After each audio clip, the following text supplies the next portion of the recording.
que finalmente tiende a resolver las contradicciones que se presentan aquí. Insisto, estoy hablando de la ciudad, no estoy hablando de la economía en general, de la política en general, etc. ¿Sí? Estoy hablando de la relación socioespacial, aquella. Entre esas diversas formas de intervención está la planificación, les decía, los movimientos sociales, están las leyes, están las autorregulaciones que el propio mercado se puede imponer dadas otro tipo de presiones culturales o sociales. Están las apreciaciones desde la cultura que se tiene por el propio territorio, quién ama más el bosque, quién no lo ama, qué país está en contacto más con la naturaleza, qué país no lo está, a nivel cultural como sociedad. ¿Qué país, por su propia historia, ha vivido toda la vida hacinado? ¿Quiénes, al contrario, por tener mucho territorio, han vivido más bien esparcidos? Todos esos comportamientos, todos esos elementos, tienen que ver, entran en esta relación y aunque siempre serán dominados por esta, alcanzan a mediar esto hacia uno u otro lado. En el caso mexicano, lo dije el otro día, estamos todavía demasiado cargados a este lado. Tenemos un sistema donde la intervención social no ha sido ni la estatal lo suficientemente válida, legitimada, para que empecemos a ver en la práctica cómo nuestra ciudad se convierte en un espacio más habitable. Al contrario, está la dominación del mercado en esa relación, y del mercado jugando con muy pocas reglas, y las reglas con las que juega son las reglas para la especulación, básicamente, no para el orden urbano, no para la vida comunitaria, no para la distribución de las localizaciones de manera más homogénea, sino que con la regla original, el pez grande se come al chico, la ganancia es la esencia de esto. En muchos sentidos, y creo que todos lo vivimos cotidianamente, eso ha hecho que nuestra ciudad sea como es y que estemos muy cargados a este lado. No obstante lo anterior, los últimos 20 años México ha sido de los países que más, en algún sentido, le ha puesto muchas ganas, mucha política al tema de la relación social-naturaleza, especialmente en lo urbano, por la propia crisis urbana que vivimos. Le ha puesto ganas al asunto, eso hay que reconocerlo. De ahí que exista ya un modelo de planificación entendido aquí como la versión oficial de la intervención.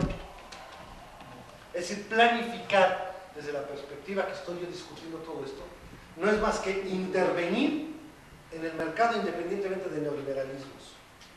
Es decir, la propia sociedad reconoce que el mercado es insuficiente para que con sus reglas nos resuelva el problema.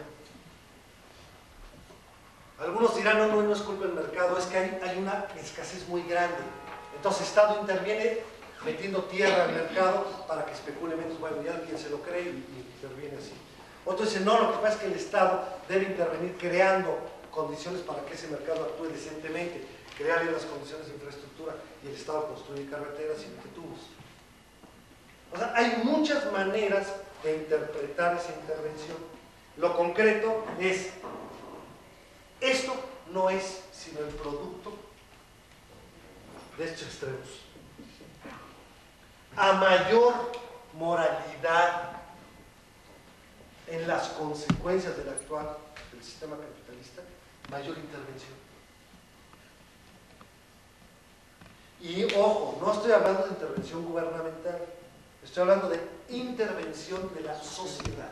Estoy hablando de cómo la propia cultura social impide que se llegue a exacerbar un mecanismo de mercado como todavía ocurre en México. Impide que la gente se asiente a 50 centímetros de donde pasa el infierno más externo de un vagón de tren, ¿no? Y que hay gente que vive a 50 centímetros, está pasando el tren y se asoman antes de salir del cuarto, ¿no? O que vivan en lechos de ríos que se pueden inundar cuando viene una lluvia muy fuerte, o que viven en azoteas pero en condiciones, lo que todos conocemos. Eso no es un problema ni siquiera de pobreza, es más un problema de esto. Entonces, Porque la pobreza finalmente no es sino la capacidad de mayor o menor moralidad de una sociedad, reconociendo que su modelo es capitalista, es su mayor o menor capacidad moral para respetarse a sí misma. Y por lo tanto, seremos muy capitalistas, pero nos imponemos ciertas reglas. Tú eres muy rico, le ayudas al pobre, aunque sea a nivel de caridad, en fin. Siempre hay salidas por la vía social y en algunos casos por la vía de la intervención estatal.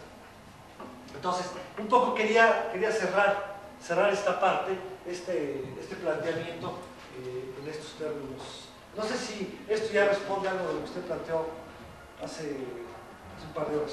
Sí. O sea, pues en realidad el gobierno trata de regular el uso para hacer más estable la sociedad, ¿no?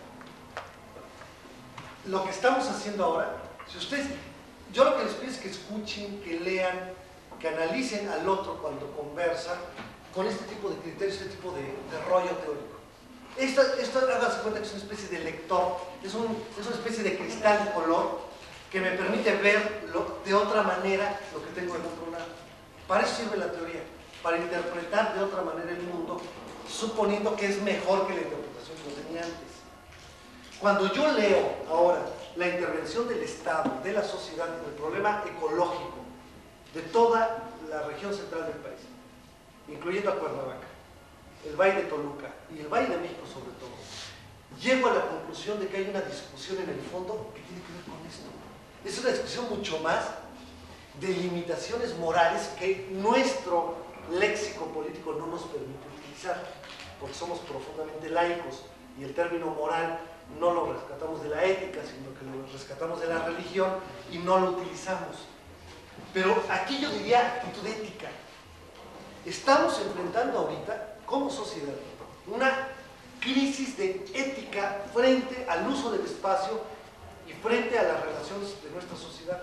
Esta relación se contaminó profundamente y nos está llevando, ya nos llevó a una crisis, pero esa crisis está profundizando hasta que puede llegar a la ruptura.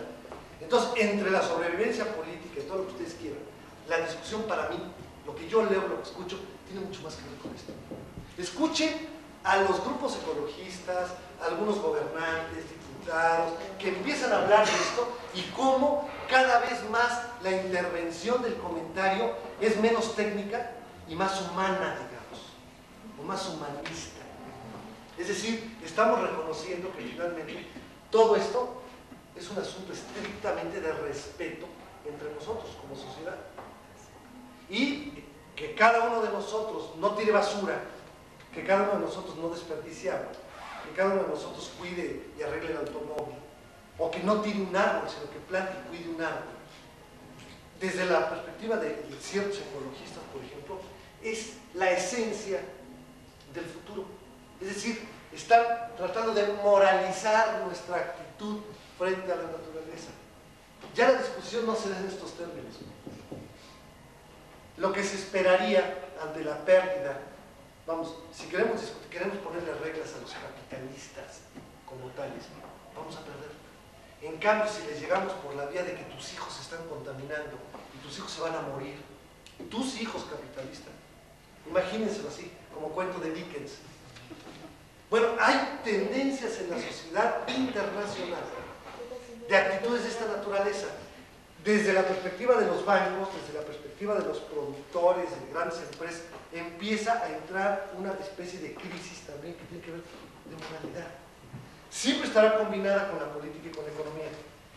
Pero el momento que ya apareció esto, cuando ya se trata de vender como, o se trata de politizar la muerte de los animales por contaminación, o se trata de politizar la ubicación en pésimas localizaciones de gente muy pobre, y se trata de cobrar por la vía fiscal algún recurso a algunas empresas para hacer macroplantas o plantas de tratamiento, empiezan a observar que en el discurso va cambiando la actitud y empieza a ser un poco menos técnico y caer un poco más en este espectro, ¿no? Para mí es un síntoma de descomposición y recomposición. Es decir, me parece que es el síntoma de que ya llegamos a tal nivel de la crisis donde hay cosas que no se pueden tocar.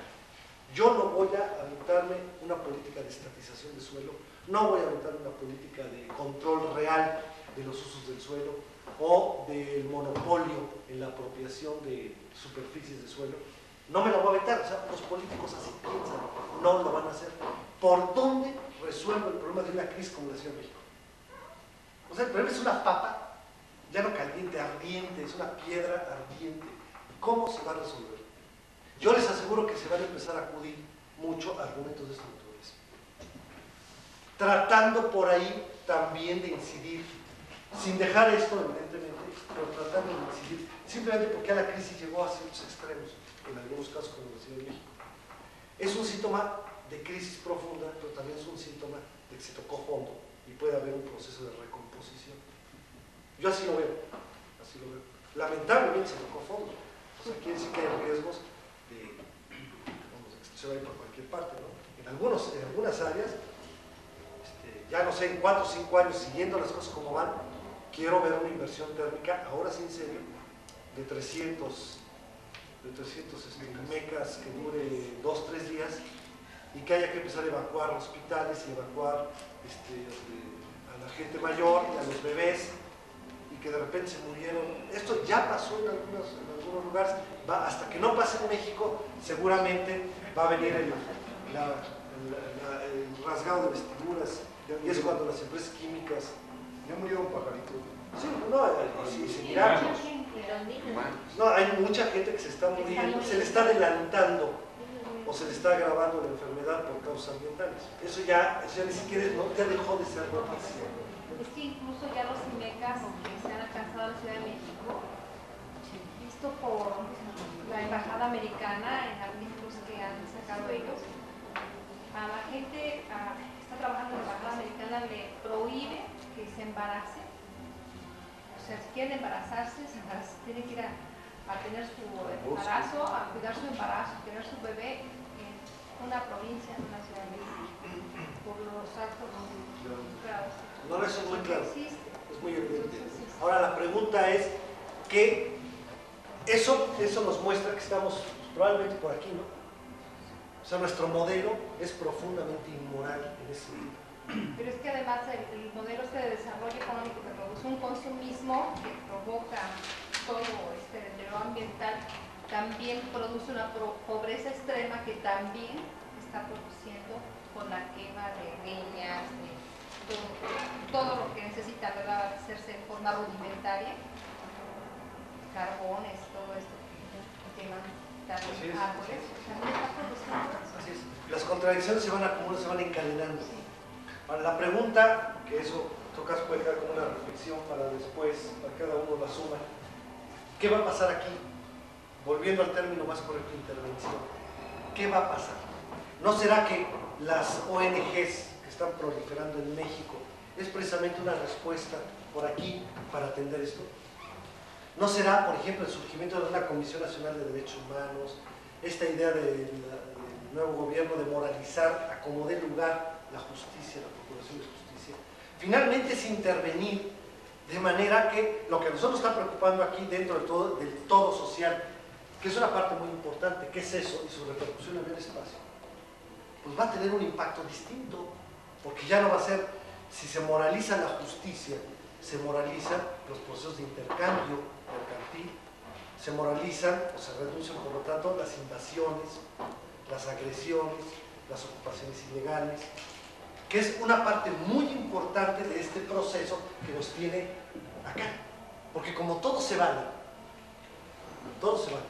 y como todo es mercancía y todo se compra y se vende, un huequito en una esquina es el de los pocos países donde yo he visto edificios que tienen 1,50 metros de ancho.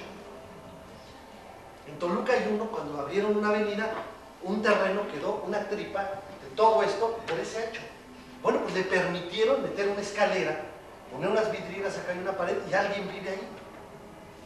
No se podía desperdiciar esa superficie porque era dinero.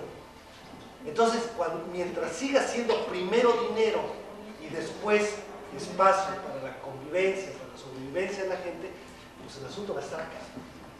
Cuando por alguna razón se convierte en un espacio para sobrevivir, para sentarse, para convivir, para crecer, para desarrollarse.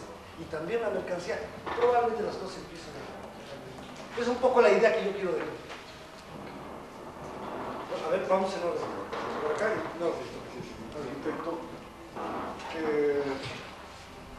fechas pasadas, el gobierno del estado, bueno, sacó una convocatoria para participar, sobre todo invitó al Colegio de Arquitectos, en un proyecto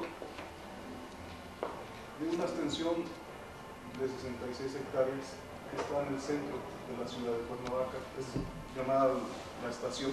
Está rodeada por terrenos, prácticamente terreno federal, y siempre ha proliferado, hay la delincuencia y asentamientos irregulares, y prácticamente es un lugar inhabitable en términos sociales, ¿no?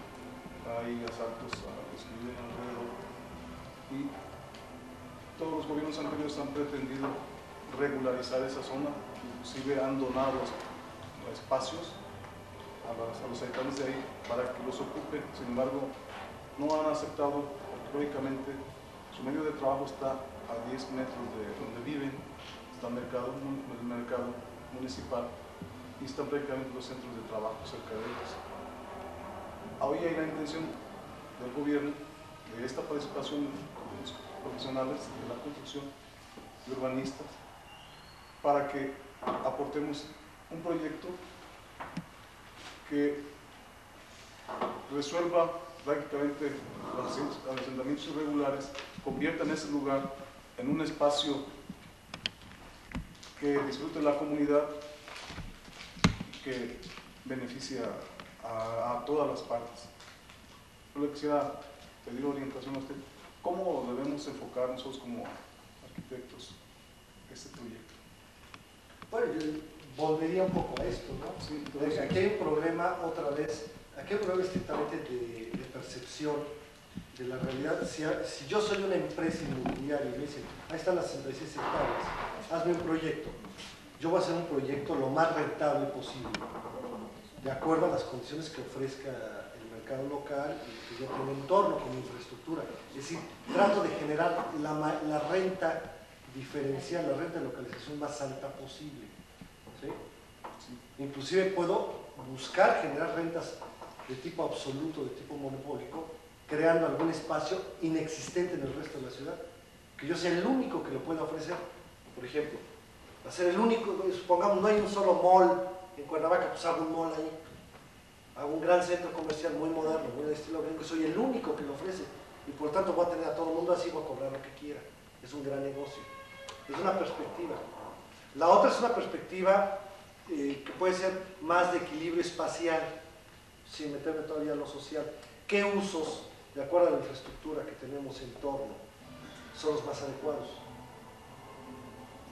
Tengo una zona habitacional o una zona comercial de servicios regionales, donde está gobierno, servicios públicos de toda naturaleza, comercios profesionales, todo ese tipo de cosas. Bueno, a lo mejor busco una solución intermedia para apoyar esos usos.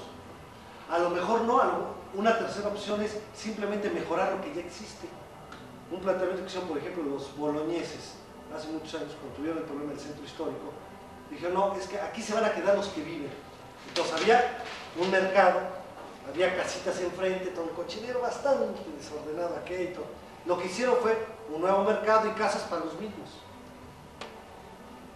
O sea, no hubo de por medio algún Vivales que dijera, a ver, estoy viendo a ver a qué hora los echan porque yo soy el que lo va a comprar y voy a meterme aquí, que es lo que normalmente pasa. La última opción que a mí me parecería la más correcta sería equilibrar desde una perspectiva de la comunidad en general. Porque no siempre tiene razón el que no porque estás a un metro de tu mercado, pues va a estar aquí toda la vida, man. Tampoco no es justo para el resto de la comunidad que a lo mejor estén subutilizando espacios que podrían ser más intensamente utilizados por el resto de la comunidad. Entendiendo por comunidad cada quien lo que quiere interpretar, porque ahí encontramos con muchos problemas, ¿no? También el especulador va a tener una comunidad. Entonces, yo creo que ahí es donde están las opciones. Es ¿qué uso le puedo dar a algo, a un espacio, pero ante qué? O sea, ¿qué es Cuernavaca en este contexto? Sobre todo el área inmediata de Cuernavaca, ¿qué es? ¿Qué tiene? ¿Cómo está comportando? ¿Qué tipo de relaciones hay? ¿Qué tipo de suelo, de usos de suelo hay? ¿Y qué puedo yo aportar para mejorar esto? Siempre teniendo en mente a la comunidad, así está en Teleca, el todo social.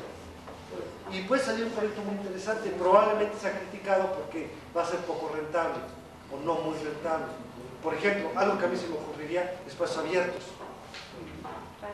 O de tipo cultural. O de tipo cultural, pero combinando, por ejemplo, un ágora en un lugar tan hermoso como Cuernavaca, donde podemos sembrar unas maravillosas jacarandas, en un ágora, que llegue la gente ahí y que pueda haber música como esta ahí todos los fines de semana, o los niños jueguen, etc. En un terreno que vale 1.500 pesos el metro cuadrado, solamente que realmente se hable mucho a la comunidad y que se plan. No, es que es cierto. Se puede proponer también un centro de equilibrio gravitacional económico. Puede ser Ahí mismo. también. En Toluca solo hemos vivido en los mismos términos que lo sufren ustedes ahorita. Al momento hacen una avenida y queda por ahí un terreno de 70 hectáreas, pero así, apetitoso. A nadie se le va a ocurrir hacer un jardín, un parque público. El problema es que cuando pasan los años, y que esto ha sido así, cada terreno de 60 hectáreas que quedó libre, todo el mundo dijo, no seas torpe, ¿cómo jardín? Aquí lo que necesitamos es empleo, lo que necesitamos es el pretexto, es decir, especular, vamos a hacer una torre, y al rato ya no cabían los coches por la torre, porque como era económica y ya había que especular, no tuvo estacionamiento suficiente, se ocupó todo el predio, lo de siempre, lo normal. ¿Qué pasa? Que después se abre, se amplía la frontera, y viene otro terreno de 60 y tantos hectáreas, y la respuesta va a ser la misma, la racional, es decir, la que nos marca el modelo económico. El problema es que llega el momento en que pasa lo que pasó en Ciudad de México. Que tanto quisimos especular con esa idea de que cada quien especula para sí, sin pensar en el todo, en la comunidad, porque yo no tengo por qué pedirte permiso que lo voy a hacer con mi terreno, o a quién se lo voy a vender, que es la regla. Pues el producto social es muy inadecuado. ¿Qué pasa cuando se da esa rara oportunidad de que un gremio puede intervenir? Pues yo creo que es la oportunidad de oro para explicar a los demás este proceso visto en Cuernavaca, y es fácilmente demostrable. Si vamos, ¿te acuerdas de aquellos terrenos que estaban en tal lugar hace 15 años? Que eran la orilla de la ciudad. Se construyó acá y se convirtió en el lugar central. Imagínate que ahí hubiera quedado una gran alameda. ¿Qué sería ahora Cuernavaca? No, qué maravilla. Sería algo bellísimo. Pues sí, pero no lo hicimos. Aprovechamos ese terreno y se hicieron 5,000 casas. Bueno, ahora van a querer hacer lo mismo. Entonces puede haber un equilibrio, como plantea Gabriela, ¿no? A lo mejor se puede dar el caso de una torre de 20 pisos y el resto totalmente vacío, lleno de árboles y espacios culturales. Yo le voy a decir que... Gracias. Por ejemplo, Sí, muy amable. Yo le voy a decir que enfrente de esa área que se está proponiendo para que se atiendan sus nuevos proyectos de colegio, está el Casino de la Selva. El Casino de la Selva fue comprado por un consorcio en el cual piensan construir exactamente lo que dice la ley. Entonces, yo creo que En el hotel. vale la pena que se investigue muy bien todos esos lugares para no repetir una cosa que... ¿no sabe qué vale la pena? Ojalá que ustedes como administradores del desarrollo urbano, ahorita como estudiantes, se pronunciaran. Porque algo que es terrible es que en este campo, sobre todo en el campo de las ciencias sociales, uno se vuelve una especie de Ivanhoe de la teoría, ¿no? Sí. O de Robin Hood de la teoría, o Chucho el Roto de la teoría. Entonces andamos resolviendo el mundo, discutiéndolo y diciendo qué mal estamos, y también haciendo propuestas. Mi rollo es de planificador, entonces quiero tener claro esto, pero todo mi trabajo, todo lo que está aquí, todo lo que produzco intelectualmente tiene propuestas siempre. Me dedico más a la propuesta que al rollo que dicen, a la crítica. Pero hago propuesta porque puedo entender lo otro. Yo creo que es una manera de intervenir. Y algo que a mí me apena mucho es ver que en la intelectualidad en lo general no se da la intervención. Una carta bien preparada, analizada por un grupo de estudiantes de maestría, de las pocas maestrías que hay en la Universidad de Morelos, Hay muy pocas en nuestras universidades. Ustedes son gente muy privilegiada en ese sentido. Que ustedes se la mandan a quien corresponde, manifestando la preocupación y haciendo planteamientos de por dónde deben ir las cosas, y logran inclusive publicarlo en prensa, etc. Yo creo que están cumpliendo con una nueva forma de intervenir en este país, que es muy poco usual, pero que ya tenemos que aplicar. Ya no, digo, porque si no, lo que va a ser muy interesante es que el año que entra podemos aquí hacer una buena discusión desde el modelo de cómo es que se construyeron 5.000 casas en las 66 hectáreas, la cosa está peor que antes. Sí podemos hacerla, sin duda. Pero bueno, cuando hay esa oportunidad, no quita tiempo, no es más que comprometerse con la profesión que están adquiriendo. Ustedes son lo que sean de profesión original, pero están convirtiéndose en administradores del desarrollo urbano, es decir, en planificadores del desarrollo urbano, que es prácticamente lo mismo. Por lo tanto, tienen ya un compromiso con su ciudad, por lo menos, ¿no? Vamos, como los médicos que saben que hay un problema de salud y los estudiantes de medicina se manifiestan en contra de ese problema de salud y plantean alguna idea de solución. Eso demuestra ante todo responsabilidad y demuestra compromiso, amor por lo que se está estudiando y no nada más estar aquí por lo que sea. Sí, yo creo que es importante. Ojalá que y alguna otra situación pudiera ser una razón para manifestarse. Y puede ser con estudios, puede ser una tesis, o sea, puede ser un ciclo de conferencias.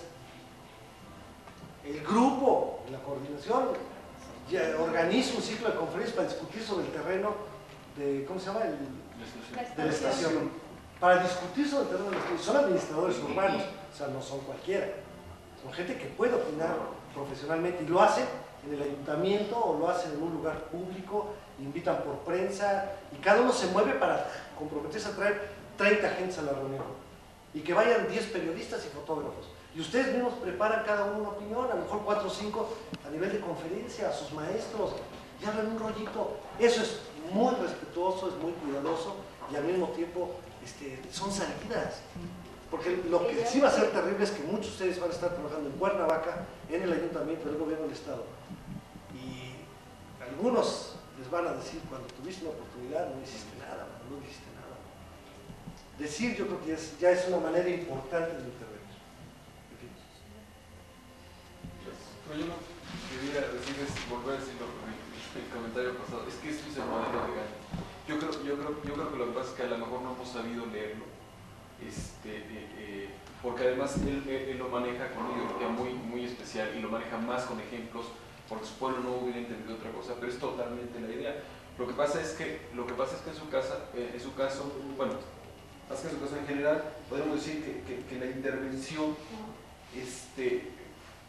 tiene que empezar a convertirse no solo de legal, sino legítima, porque es cuando verdaderamente tiene forma. Y cuando hay legitimidad, entonces cuando se acerca hacia el aspecto de la moralidad, que es el actuar individual. Entonces, esta fuerza de actuar sobre la conciencia, no sé, sobre la moral individual, de alguna manera, eso fue lo que él siempre intentó. Yo creo que había que releerlo como para poder dilucidar cuál era lo que realmente él intentaba, porque es exactamente esto, ¿no? Él lo consiguió, y vamos, quizá él era el que en esencia era el único que actuaba, bueno, porque a lo mejor su grado otra vez de legitimidad frente a la sociedad era altísimo, ¿no? Dado sus valores personales, y puede decir, si no hacen esto yo me muero por no comer, ¿no? Hacía un ayuno total. Y había respuesta, lo que pasa es que hay una legitimidad de su persona impresionante, pero cuando él intenta hablar sobre los hindúes es esto, ¿no? Lo que decía yo, lo que quiero es que cada hindú sea mejor, en el momento que sea mejor, y se refiere en todos los aspectos, la India va a ser mejor. Yo no quiero sustituir un gobierno despótico hindú por el gobierno despótico inglés que hay ahora. Yo lo que quiero es una India que merezca un mejor gobierno, sea inglés o sea hindú, ya se verá. Pero cuando hay esta elevación en todos los aspectos, se resuelven los problemas sociales.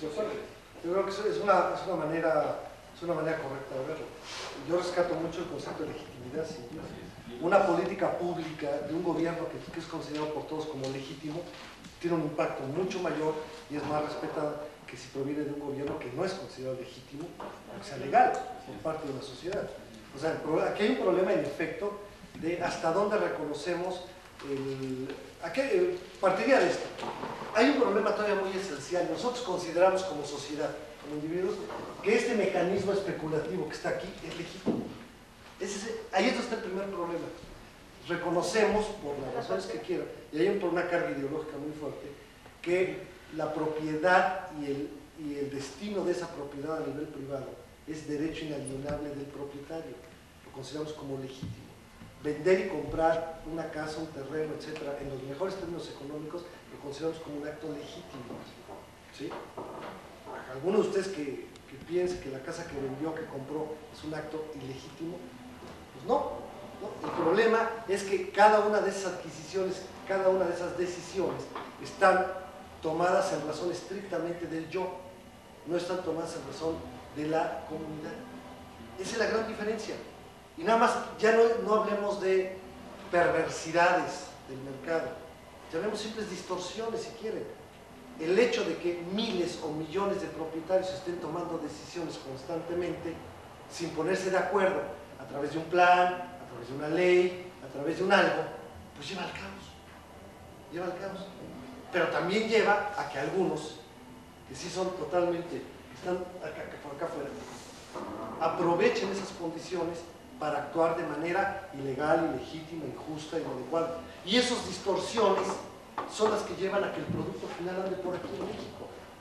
O sea, yo no asumiría en ningún momento que un señor que vende una casa, que construye con sus ahorros un edificio de 3 pisos, 6 departamentos y los renta lo más caro que puede, o los vende lo más caro que puede, sea un tipo que actuó de mala fe o que sea ilegítimo. Esta sociedad lo reconoce como un tipo que actúa de buena fe y que es legítimo lo que hace. El problema es que tendríamos que empezar a hacer rupturas por ahí. Simplemente es ilegítimo o empieza a perder legitimidad en la medida que ese actuar ya está invadiendo la libertad del otro. En la medida que yo tiro la colilla, o en la medida que tiro la bolsa, estoy invadiendo ya la libertad del otro. En el momento que tiro el árbol en medio de mi terreno, porque me estorba para hacer mi casa, estoy invadiendo la libertad del otro visto como sociedad. El día que empiece a integrarse este tipo de conceptos, como que empieza uno a dudar de la legitimidad y empieza uno a aceptar reglas de intervención, de planificación, de lo que sea, para que, no, pues ya no construyo más que hasta acá. No, pues aquí no, en efecto, acepto no hacer esto, empieza uno a reconocer una nueva legitimidad. ¿Cómo le hacemos? A lo mejor un modelo como el gandiano puede ser razonable. A lo mejor lo que necesitamos es hacer política, es todos hacer política, pero política de la buena, política como esta. Lo que va a hacer el Colegio de Arquitectos, yo espero, es que hacer política y que ganen el proyecto, pero el proyecto que representa una posición frente a la comunidad, no la posición del colegio de ganarse la obra, o la posición de representar a las empresas inmobiliarias. ¿Cuál es el interés que ustedes van a considerar legítimo? Si ustedes consideran como legítimo el interés de la comunidad de Cuernavaca, pues ojalá que gane su proyecto y peleen por él, y eso es hacer política. O sea, yo creo que son los mecanismos. Bueno, mañana ya son las 9 prácticamente. Mañana creo que vamos a trabajar más bien tesis. Sí es así, ¿verdad? Sí. Les propongo, puedo hacer dos cosas. Una, digo que 10 minutos y ya hablo media hora. Es un defecto, ya no me lo puedo quitar. Pero traigo un documentito que preparé hace 10 años, 13 años, para organizar el sistema de tesis de maestría de planeación urbana y regional de la Universidad del Estado de México. Lo voy a releer, por pronto lo rescaté. Lo voy a releer, creo que sigue siendo plenamente válido, porque por muchas razones que mañana les comento.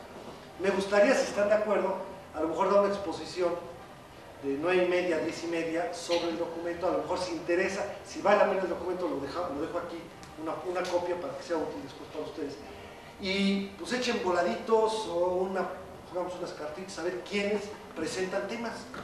Y lo que podríamos hacer es en 10 minutos, 7 casos, que presenten su tema, pero en 7 minutos, en 10 minutos, en 5 minutos, para que abramos una discusión y nos vamos, pero duro, contra esa tesis. O sea, criticar creativamente desde la teoría, desde el método, desde la práctica concreta, para que nos sirva a todos y ese tema pueda recomponerse, lo que sea. Yo les propondría eso, si ya hay quienes tengan ideas claras de la tesis, pues mañana o de manera libre hasta donde lleguemos. Hacemos un orden, los anotamos y hasta donde lleguemos. Papelitos. ¿Sí? Ahí usted lo decide. ¿Sí? Y yo trato de hablar lo menos posible para que busquemos más en un seminario. Aplicarlo directamente a las diferentes actividades que ustedes están realizando. Más sin embargo, existe también el interés por conocer lo que es la formulación y la evaluación del proyecto de inversión, una forma platicadita como nos habíamos comentado. Hace un momentito, comentando con Gabriel, veíamos que el tiempo que teníamos dispuesto para 2 pláticas, ¿verdad? Vamos a tratar de sintetizarla lo más que sea posible en esta sesión y estaríamos abocándonos a platicar sobre lo que es la formulación y evaluación de proyectos de inversión para que posteriormente, en caso dado que nos dé tiempo, podamos aplicar ahora sí la información que tenemos respecto a lo que es los proyectos de inversión, por el otro lado lo que son los aspectos del fideicomiso, para que eso se pudiese conjugar en lo que es una estrategia de negocios, una planeación de nuestros propios negocios, utilizando estos elementos que al final de cuentas son muy importantes para poder lograr los objetivos que tenemos a nivel de nuestras propias empresas, tanto a nivel de hacerlas competitivas, hacerlas productivas y como consecuencia hacerlas rentables, independientemente del ejercicio profesional que estemos haciendo, ya sea dentro de su iniciativa privada o dentro de las actividades dentro del sector público correspondiente. Entonces, yo creo que es uno de los aspectos interesantes que tenemos la posibilidad de poder ir platicando. Ahora bien, sobre la misma marcha vamos a llevar la misma tónica, vamos a procurar, ¿verdad?, ir dando respuesta a las inquietudes que se vayan presentando y de preferencia ubicarlas dentro de algún caso práctico que realmente nos sirva de exposición. Una de las intenciones que hemos tenido al momento de tener la oportunidad de platicar con ustedes es el que no nada más se tenga una idea de y lo guardemos en un libro y que se quede guardadito cuando salimos de aquí, sino que esto sea específicamente un elemento que nos haga pensar sobre nuestra propia actuación y que de entrada ya salgamos con algunas respuestas, que estas pláticas sean pláticas también productivas y que sean rentables para nuestro propio beneficio.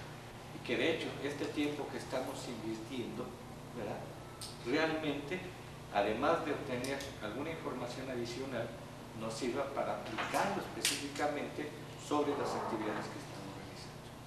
Bien. Entonces, en este sentido, inicialmente vamos a tratar de establecer cuál es el esquema general que en un momento dado se llega a guardar dentro de lo que es la formulación de los proyectos de inversión.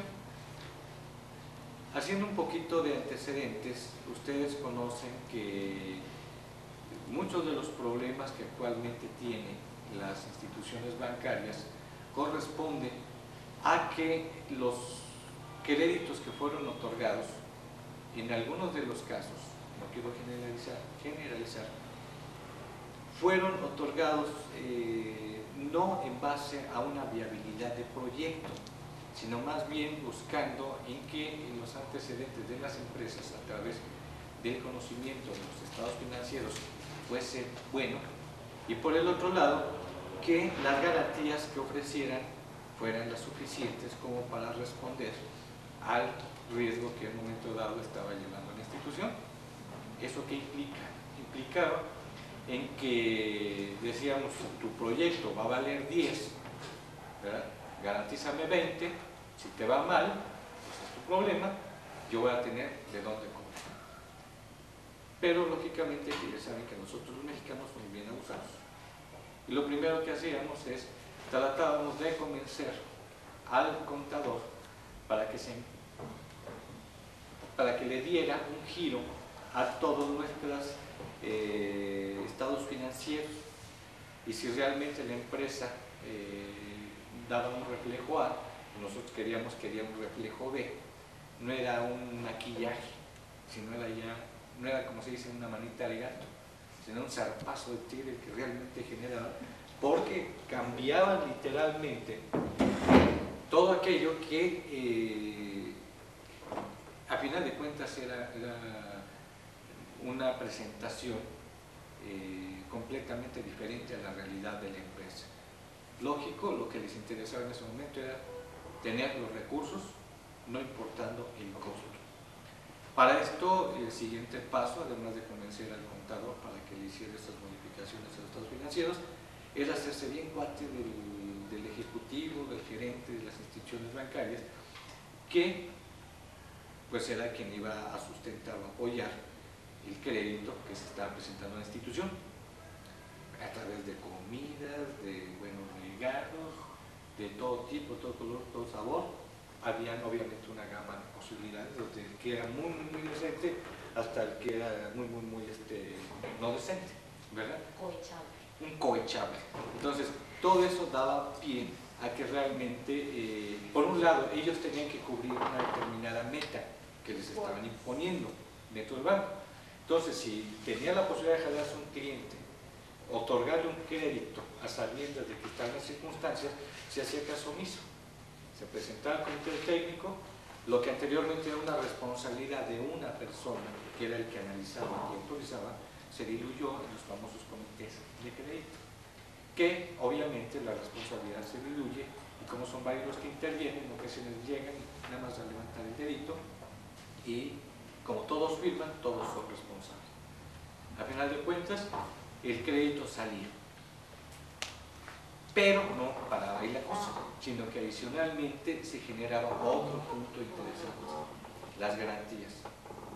¿A quién había necesidad de convencer de que la garantía que yo estaba dando realmente valía más de lo que en sí se estaba manifestando? O sea, el mérito que mandaba el banco. Entonces estamos hablando que en ocasiones llegan algunos casos extremos en los cuales se decía: mira, este terreno, el valor por metro cuadrado es de 30, 50 mil pesos, ¿verdad?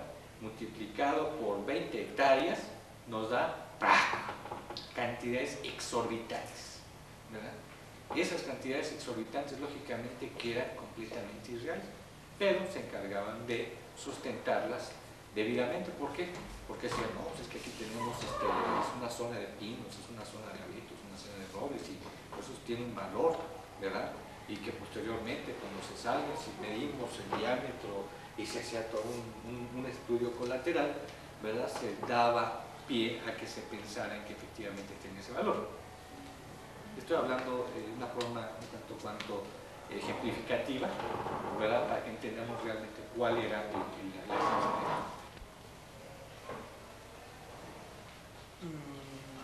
Bueno, tiene que tener un estudio. Y esa medición, ¿verdad?, debe de contemplar diferentes aspectos que son los que contemplan precisamente estos proyectos.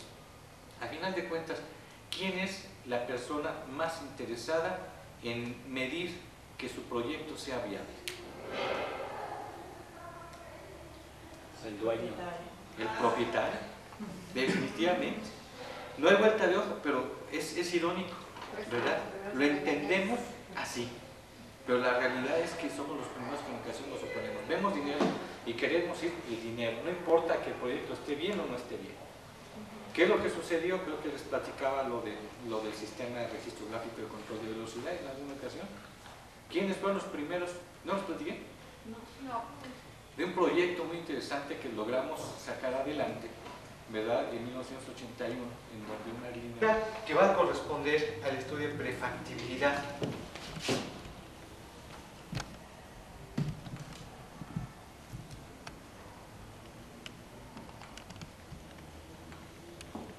Este estudio de prefactibilidad, ¿verdad?, inicialmente se realiza con la finalidad de que antes de que se lleve a cabo la operación, nosotros podamos determinar si realmente vale la pena entrarle al estudio completo o definitivamente mejor lo paramos y nos dedicamos a otra cosa.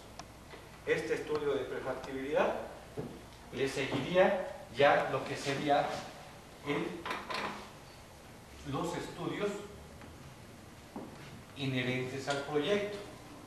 Posteriormente sería la evaluación,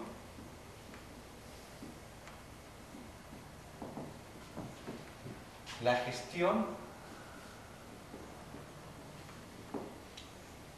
la integración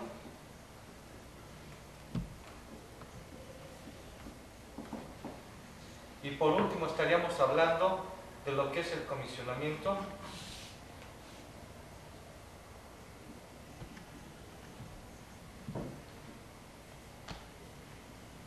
y puesta en marcha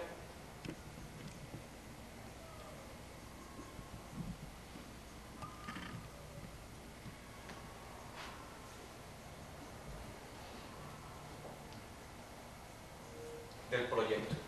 Ahora vamos a ver en qué consiste cada uno de estos puntos. En primera instancia, este estudio o estos análisis de prefactibilidad surgen cuando una persona tiene una idea y ya sabe exactamente qué producto es al que va a estar orientado.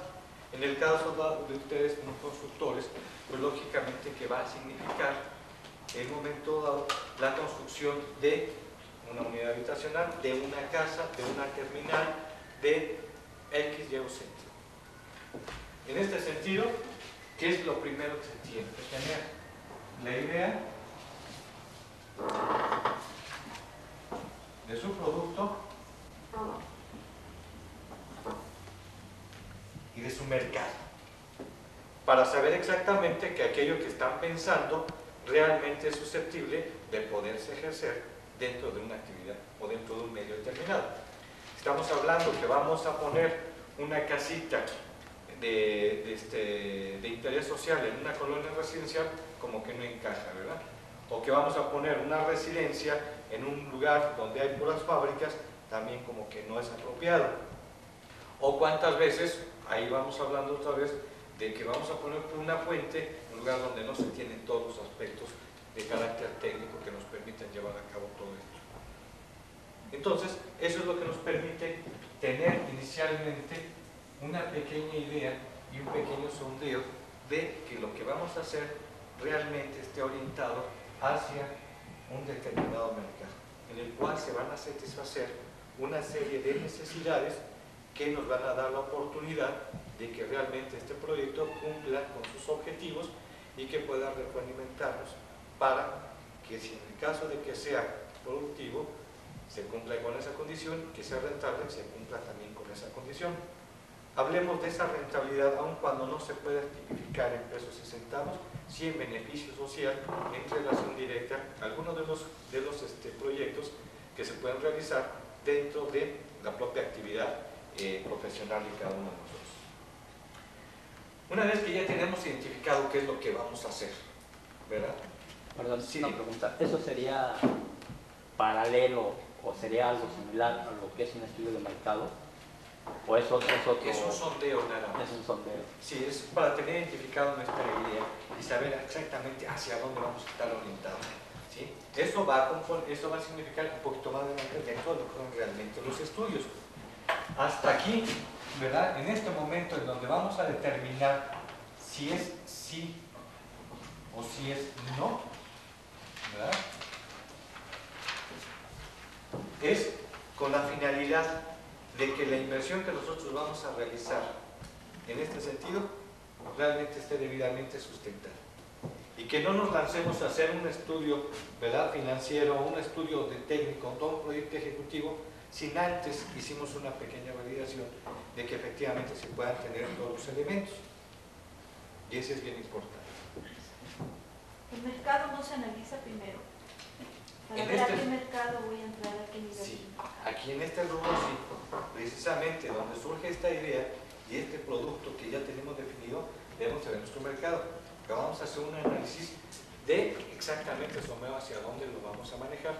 Recuerden que este es un estudio de prefactibilidad, no es el estudio total.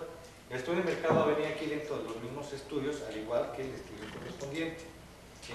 Y esto yo se los comento de la siguiente manera. A lo mejor aquí le estoy dando un poquitín de importancia a este estudio de factibilidad, que a lo mejor puede significar en relación de 1 a 100 el punto 3. Y esto va a abarcar el 50%, por decirles algo. ¿Sí? O sea, ahorita estamos iniciando todo aquello que se refiere dentro de lo que es una idea de donde surge la inquietud de llevar a cabo todo un proyecto de inversión. Llámese la construcción de un club deportivo, llámese la construcción de una unidad habitacional o de lo que ustedes consideren más prudente en ese sentido. Esto se viene a complementar con lo siguiente. Como ustedes ya saben exactamente, si tienen la idea de hacer una terminal de autobuses, ¿verdad? Ustedes saben que su mercado va a estar orientado, ¿verdad?, por la gente que va a hacer uso de esas unidades y que posiblemente estén ubicadas a las afueras de determinados lugares donde convergen otros afluentes que les van a permitir tomar el pasaje y van a tener ustedes posiblemente determinado qué es lo que se va a hacer, hacia dónde van estas personas y qué necesidades van a tener en esa terminal de autobuses, ¿verdad? Primero vamos a ver en volumen cuántas personas son, en qué horarios, ¿verdad? Qué tipo de transporte están utilizando, si son microbuses, si son autobuses, si son foráneos, si son urbanos, si tienen determinadas necesidades dentro de la misma terminal, como son todos los servicios, ¿verdad?, que se requieren forzosamente, en qué horarios se van a dar, bla, bla, bla. Todo eso nos los va a dar, ¿verdad?, más o menos la orientación que nosotros tenemos, que ya sabemos que es rentable tener una terminal, entonces vamos a ver si es cierto. Entonces aquí estamos orientando nada más. Esto lo vamos a validar dentro de lo que sería el análisis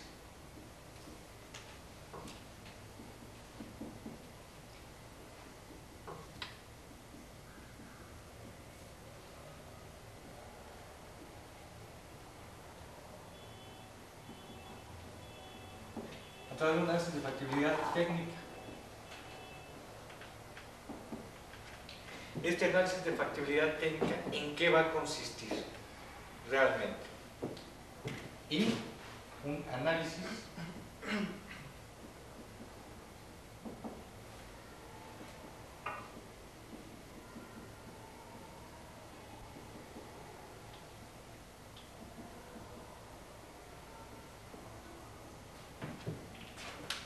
de la viabilidad comercial del proyecto. ¿Qué hacemos en este sentido? Aquí vamos a hacer un análisis detallado en relación a cuáles son todos aquellos aspectos técnicos que se requieren para llevar a cabo el desarrollo de una unidad. De entrada, poniendo un caso concreto que vamos a tratar de darle seguimiento con esta evaluación. Si nosotros vamos a llevar a cabo un desarrollo inmobiliario, nosotros tenemos que identificar exactamente qué tipo de casa va a ser. Ya terminó nuestro producto, ¿verdad? Que es un desarrollo inmobiliario orientado hacia quién. Medio residencial, popular o de interés social. ¿Cuál les gusta a ustedes de momento? Podamos escoger, para ir haciendo más o menos un intento. El de interés social. Vamos a ubicarnos. Ya sabemos que son casas, ¿verdad? Que nuestro producto van a ser las casas que están orientadas a un interés social, ¿verdad? Ese interés social va a ser ubicado en la ciudad de Cuernavaca. ¿Ya se ubicaron exactamente qué área sería la más apropiada? Ya tenemos un proyecto. Bien. ¿Cuál sería ese? El área que tienen ustedes determinada. ¿Metros cuadrados o ubicación? No, ubicación geográfica.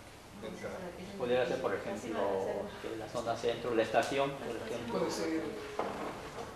Bien, yo desconozco el lugar, pero vamos a poner Bueno, son los patios de la estación. Hay un desarrollo irregular ahí de casas, de vivienda. Y que ahí se podía ejecutar. Sí, hay más terreno donde se puede reubicar esa gente en casas de interés social. Bien. Dentro de este aspecto, lógicamente que entonces ya sabemos que ahí ya existe un mercado en cierta forma que pudiese ser un mercado cautivo de la gente que está en estos asentamientos, pero la pregunta sería, ¿tienen capacidad de poder adquirir la vivienda? Bueno, primero la ubicación, está un centro comercial nuevecito, la Plaza Cuernavaca, que le dieron bastante inversión. Está un parque enfrente. O sea, la plusvalía del terreno. El problema es, como yo sentí la pregunta, era si la gente que va a vivir en esas viviendas tiene la capacidad de adquirirlas, aunque sean de interés social, porque desde el punto de vista general, pues pensamos que la gente que vive ahí, aunque se le dé una vivienda de más, como diría yo, bien hecha, pero no tiene esa ubicación. ellos van a decir, pero yo, pues si me están quitando mi jacal de lámina, yo no tengo dinero para pagar una casa, aunque sea de 2x2, Vamos a suponer la que quiero sí. gratis. Sí, no. Aquí, en este aspecto, vamos a unir esos dos elementos.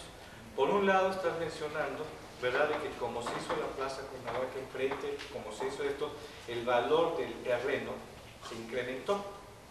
Por lo tanto, nos va a incrementar el valor de la vivienda. Llegamos al punto que estamos comentando. Realmente estas personas que tienen una capacidad pueden ser ellos los propietarios del terreno o pueden no serlo.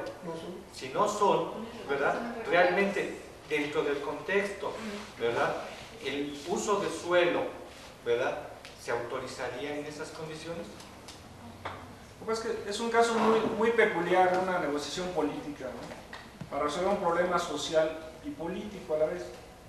O sea, quizá no sea el mejor ejemplo, ¿no?, que podamos tomar, pero se da ahorita en esas condiciones, ¿no? Bien, estos aspectos también se tienen que valorar desde el punto de vista técnico, ¿verdad? ¿Por qué? Por la simple y sencilla razón de que son circunstancias que tienen que anotarse para poder determinar si es factible llevarse a cabo el proyecto. Entonces, en primera instancia es el lugar, en segunda instancia estaremos hablando qué tipo de personas estarían generándose, qué tipo de construcción se va a realizar para poder determinar exactamente, ahora sí, ya los metros cuadrados, si va a ser 1, 2, 3 niveles, etcétera, ¿verdad? Y quiero pensar en voz alta, digamos, respecto a ese problema. Okay. Si, vamos a decir, la gente, por el análisis que se hiciera, no puede pagar digamos, lo que le tocara, ¿no?, mensualmente, pero de acuerdo a esta idea del producto o a este supuesto estudio de mercado, creo yo que se podría, pensando en voz alta, decir, bueno, si es un terreno de X dimensión, algo se podría vender por esa plusvalía que se ha dado ya, vender una parte, ¿sí?, que pudiera financiar a ese proyecto. O sea, pensándolo, digamos, con estas propuestas, ¿pudiese darse esa mecánica? Claro que sí se puede dar esa mecánica, inclusive en lo que se refiere a las fuentes de financiamiento, vamos a ver que de ahí es donde va a surgir. Yo quisiera enfocar ahorita como ejemplo a platicar en este momento de un caso que sea concreto. Ya estoy vislumbrando que ahorita ese desarrollo en lo particular va a tener muchos bemoles ahorita, los cuales inclusive a lo mejor van a perder dinero el gobierno por cumplir una satisfacción, ¿verdad?, beneficio social. De social y entre comillas, porque a lo mejor ya ni siquiera va a ser en ese aspecto, sino más bien para cumplir ciertos compromisos políticos, y que para los efectos nuestros debemos de considerar en cualquier proyecto, pero lo que me interesaría ahorita mucho es que pudiésemos manejar un proyecto que cualquiera de nosotros puede realizar pensando en función de que somos empresarios. Y como tal, vamos a hacer un proyecto que realmente debemos de encontrar que todos los aspectos que estén a su alrededor realmente nos permitan medir y hacer esa evaluación correspondiente. Entonces, vamos a echar un poquito más de atrás en esto. Vamos a tratar de realizar un proyecto, ¿verdad?, inmobiliario. Vamos a suponer que tenemos una superficie, lo voy a decir, y además es cierto, de 769 metros sobre la costera Miguel Alemán en Acapulco. Es un terreno. Podemos pensar en la posibilidad de hacer unos condominios de tiempo compartido o unos condominios para trabajadores de la universidad o para, no sé, para empleados. Podría ser, ¿sí?, una de las alternativas que se pudiesen manejar para la realización de este proyecto, ¿verdad? ¿Qué otra alternativa se les ocurre que se pudiese manejar? Algo más orientado aquí a la ciudad. Pues algo concreto que es el pretendido campo de golf en Tepoztlán, que es un proyecto en 36 hectáreas. Esa es una papa caliente. Pero ese también tiene problemas Mira, políticos. un desarrollo de interés social en Jutepec, por ejemplo. Correcto. A ver, sí, Luis Enrique. Un desarrollo de interés social en Jutepec. Ajá. Para hacerlo más sencillo, ¿no? Más simple. Sí, sí, sin Correcto. problemas políticos. Ok, sí, vamos a tratar de identificar en ese sentido. Correcto. Para ver las Sí, perspectivas. vamos a tratar de identificar. Jutepec está a cuántos kilómetros de la ciudad de Cuernavaca. Está conurbado con Cuernavaca. Está ya conurbado con Cuernavaca. Correcto, es un área donde el tipo de asentamiento es. Está la ciudad industrial de Cuernavaca, CIVAC. Ajá. Está en Jutepec. Bien. Es interés social. Toda la zona pues, es Para obreros, para obreros. viales de medio nivel. Correcto. Bien. Ahora sí, vamos a hablar que ahí tenemos un terreno de 5.000 metros, ¿verdad? Vamos a pensar en función de de qué tipo de vivienda vamos a realizar. ¿Sería unifamiliar? ¿Sería dúplex? ¿Serían triplex? ¿Serían en condominio? ¿Verdad? Vertical. Que sean conjuntos de qué tipo. ¿Van a ser una inversión privada que se va a generar para poder llevarse a cabo o va a ser una inversión que nosotros vamos a pretender venderlo conforme las reglas del Infonavit? ¿Qué tipo les gusta? Una privada, meramente. ¿De acuerdo? Ok. Entonces, tenemos ya ahora sí nuestra idea, que van a ser edificios de 4 niveles, de 2 por cada planta. ¿De acuerdo? Entonces van a ser 8. ¿Cuántos nos saldrían por ahí? A ver, ustedes que son rápidos. 5.000. Una superficie de 55 metros, de 60 metros por cada departamento, serían. De 60 metros ya son interés social. Sí, vamos a hablar de 60 metros. Los departamentos son ¿Por 8 departamentos? Un interés social. 60. Mejor interés social algo. De 90. Tendría que ser un máximo de 45 departamentos. 45 por norma de densidad de población, Ajá. que es de 450 habitantes por hectárea la máxima. Así es. Permitida en el Estado. 450 por hectárea. O sea, Si son 5.000 metros, estamos hablando de 225. 225, Ujú. ¿verdad? Entre 5, o sea, entre 5 habitantes por vivienda, Ajá. o sea, de 45 departamentos como máximo. Como máximo, ¿verdad? Exactamente. Si fueran unidades. Si fuera unifamiliar, ¿no? Pero si hablamos Ok, de... vamos a hablar que sea unifamiliar, para ponernos de acuerdo en ese aspecto. Que sean las 45 casitas en ese sentido, ¿verdad? Correcto. Primer punto, vamos a hacer el análisis de factibilidad técnica. Primero sería analizar si la densidad de población es la apropiada. Segundo, en ese momento las autoridades están otorgando los permisos de licencia para la construcción de con una lana. Se tiene obviamente que obtener el uso del suelo, se tiene que obtener la factibilidad de agua, de energía eléctrica, de descarga, ¿qué más? ¿Qué más me hace falta? Permisos. Sí, estamos permisos, licencias, alineamiento, número oficial, Drenaje. etcétera. Eso es lo que estamos hablando de que se requeriría. Técnicamente vamos a tener que hacer un análisis del terreno. El terreno que no vaya a ser un terreno que esté minado, que no esté demasiado erosionado, que no vayan a ser puras piedras las que nos vamos a encontrar y que nos dificulten el meter las máquinas para hacer las obras de infraestructura, que sus curvas de nivel sean las apropiadas, que no vayamos a estar en un terreno completamente accidentado, ¿verdad?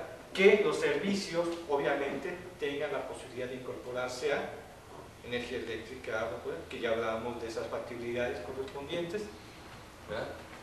Que de hecho se tengan toda la información técnica necesaria alrededor de este proyecto, porque ya sabemos que van a ser 45 viviendas unifamiliares, ¿verdad? De X dimensiones, que van a tener su garage, etc.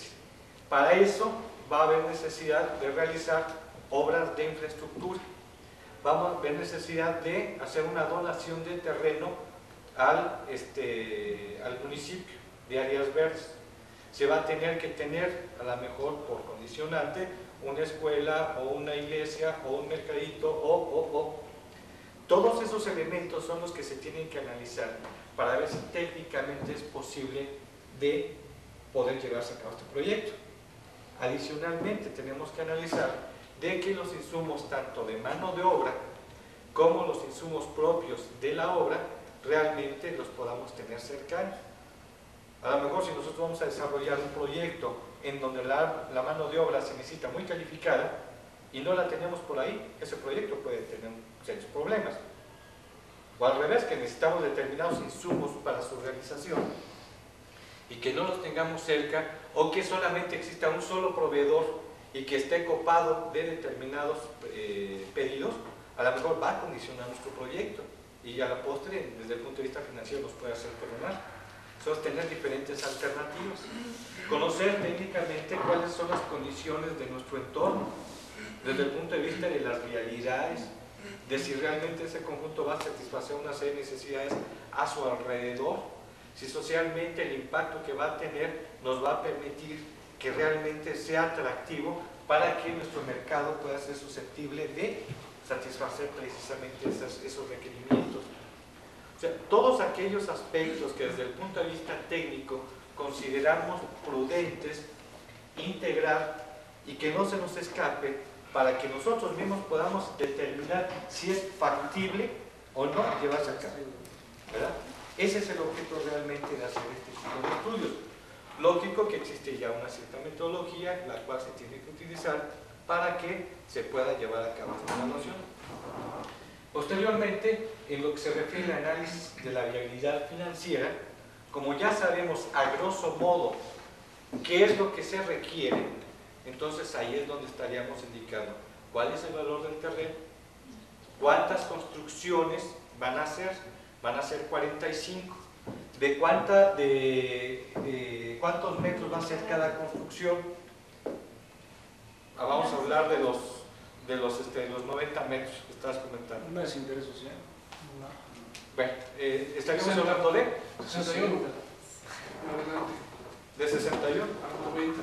Hay varios intereses. Sí, lo que llega a suceder es lo siguiente. No quisiera yo entrar en una polémica de decir exactamente es este rubro. Exactamente es un ejemplo. Porque inclusive existen algunos parámetros que dentro del Distrito Federal que se rige o que se utilizan para muchos estados, aquellos que son inferiores a 65 metros no tienen ya ni siquiera la necesidad de solicitar permisos o licencias para su construcción y se consideran como tal. Vamos a hablar que sean de 65 metros, términos generales. Entonces van a ser 45 viviendas de 65 metros cuadrados cada una, ¿verdad? Que van a tener,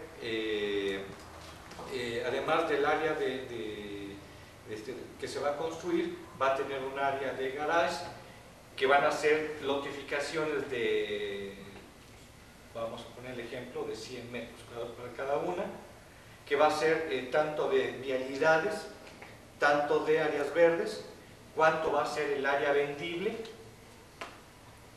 a cuánto va a poderse manejar ese valor por metro cuadrado de terreno, cuánto valor de metro cuadrado de construcción, ya urbanizado, para poder ubicarnos en cuál sería el costo en el cual nosotros pudiésemos realizar estas 45 casitas, considerando urbanización, considerando edificación, ¿verdad?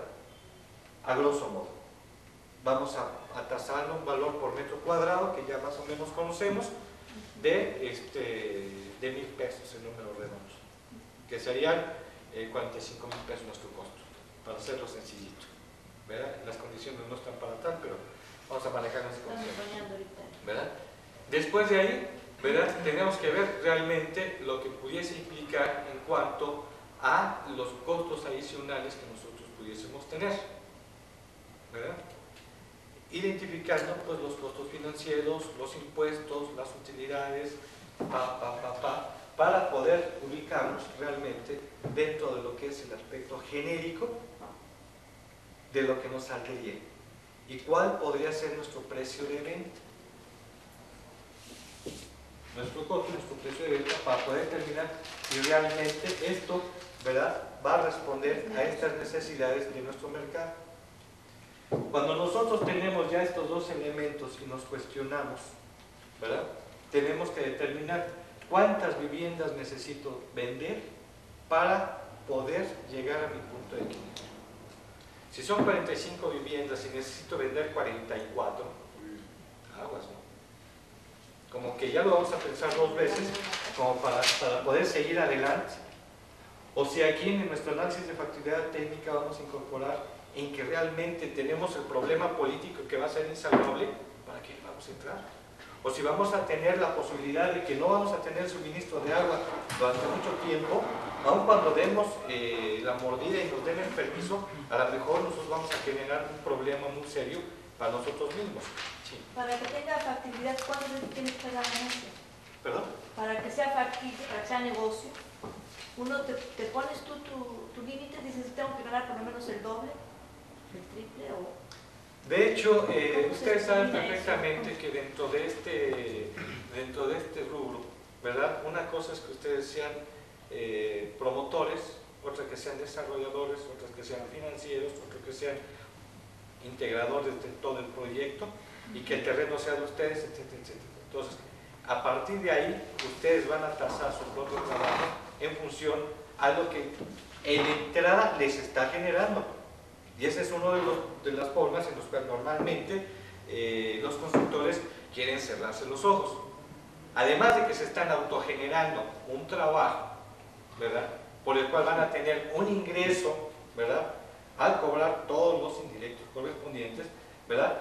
Dicen, es esa parte, yo voy a decir realmente, voy a tener una utilidad, la tratan de hacer la más grandota posible, olvidándose de aquello, ¿verdad? Pero ¿qué es lo que sucede en ocasiones? Esto les encarece el proyecto. Sí, pueden salir del mercado. Se salen del mercado. Entonces, es ahí donde debe de ser uno plenamente consciente. Si bien es cierto, ¿verdad?, que son dos rubros diferentes, ¿verdad?, y dos esfuerzos diferentes, es importante que se mida y que exista una medición. Si queremos ganar el 100%, como estamos acostumbrados los mexicanos en todos nuestros proyectos, estamos fuera completamente de todo nuestro mercado. Todo está en relación de la oferta y la demanda. A lo mejor nosotros podemos hacer un cuarto en el cual el puro baño, ¿verdad?, implique un costo de 60 millones de pesos porque le vamos a meter un baño de primera. Lo mismo que puede suceder que con ese valor, ¿verdad?, nosotros hagamos un departamento y que aquí le podamos ganar posiblemente el 20% y aquí le estemos ganando el 10%, ¿verdad? Pero a lo mejor esto lo vamos a realizar en 6 meses porque el señor es muy quisquilloso, va a pagar, pero nos va a tardar 6 meses y a lo mejor aquí lo vamos a poder hacer en 3 meses. Todos esos factores son los que van a condicionar necesariamente cuánto es lo que nosotros en un momento dado podemos ganar. Y esto también está en relación directa a estos aspectos que son los que nos van a permitir saber exactamente cuánto me va a costar hacer esto. Cuánto de permisos y licencias, cuánto del costo del terreno, cuánto de urbanización, cuánto de edificación, etc. ¿Cuánto el costo del dinero, del financiamiento? Además de el costo financiero, hablamos después de mi pago de impuestos, ¿verdad? Y estamos hablando de los otros factores que en un momento dado se están generando. Si la construcción es muy fuerte, yo sé cómo abatir costos de construcción sin afectar calidad y todo esto. ¿Esto también debe entrar ahí o lo dejo como colchón? Recuerden que este proyecto es de ustedes. No, sí, pero por ¿sí? esto, entonces ya eso dentro de las viabilidades y todo esto, yo tengo una expectativa de un rendimiento del 20% de la obra. Pero resulta que yo sé cómo hacer producir más a la gente, hacer producir, etcétera, etcétera, etcétera, y entonces ese rendimiento casi lo puedo duplicar. ¿Eso entra en la factibilidad o eso ya es ganancia aparte? Mira, esto va a servir única y exclusivamente para hacer una medición a grosso modo, ¿verdad?, de lo que va a implicar la realización del proyecto. Ahora aquí, que vayamos a analizar los estudios correspondientes, aquí es donde vamos a especificar exactamente cada uno de los puntos que van a tener que generarse. Que a final de cuentas vamos a tener que utilizar para poder determinarlo va a estar soportado necesariamente en relación a tu oferta y tu demanda. Si a ti tú puedes obtener una mayor utilidad porque sabes manejar perfectamente a tu gente y tienes una mayor productividad, tu rentabilidad va a ser mayor, y si tu mercado te lo soporta, pues qué bueno. O sea, eso no es condicionante alguna de que forzosamente vas a tener que dar más barato. Al contrario, a lo mejor vas a establecer el mismo precio. Lo importante para ti va a ser en que esto se dé y que puedas desplazar tu producto lo más rápido posible para que tu costo financiero no te vaya a incrementar, o para que realmente con esos recursos tú puedas capitalizarte y tengas la posibilidad de realizar algún otro proyecto, ¿verdad?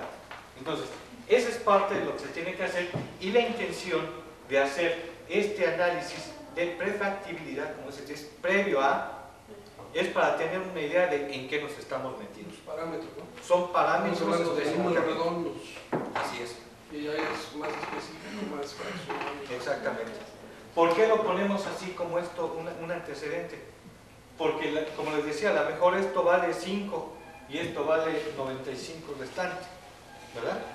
Y en costo, la realización de esto, a lo mejor nos va a ser muy significativo desde el punto de vista de que al inicio no vamos a meter todo el dinero, sino vamos a medirlo, ¿verdad?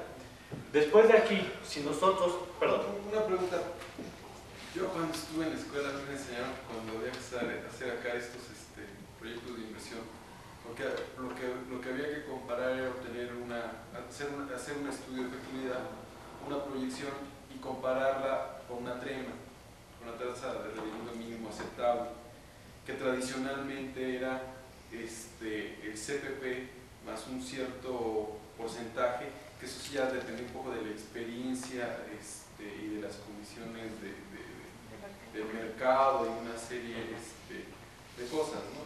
Incluso es como de los valores que uno tiene que saber fijar, ¿no? Yo no sé cuánto más o menos se le puede aplicar hoy en día haciendo un estudio y sacando el valor presentemente, una cosa de estas, para que sea factible con tasas bancarias ahorita. Sí, mira, esto lo vamos a ver ya dentro de lo que son los estudios. No vaya. No, estamos hablando que es estudio de prefactibilidad, es única y exclusivamente cuando nosotros vamos a iniciar un proyecto, es tener idea de en qué nos estamos metiendo, nada más. ¿Y de cuánto nos va a costar? ¿Y de cuánto va a ser? ¿De cuánto estamos hablando? Yo voy a hacer un conjunto de 5 casas, ok, me van a salir tanto, van a ser 10 pesos, las voy a poder vender en 12, voy a tener una utilidad. ¿Realmente vale la pena hacer mi esfuerzo para hacerlo? Si es sí, entonces sigo ahora sí con mis estudios. Si es no, me dedico a otra cosa o a otro proyecto.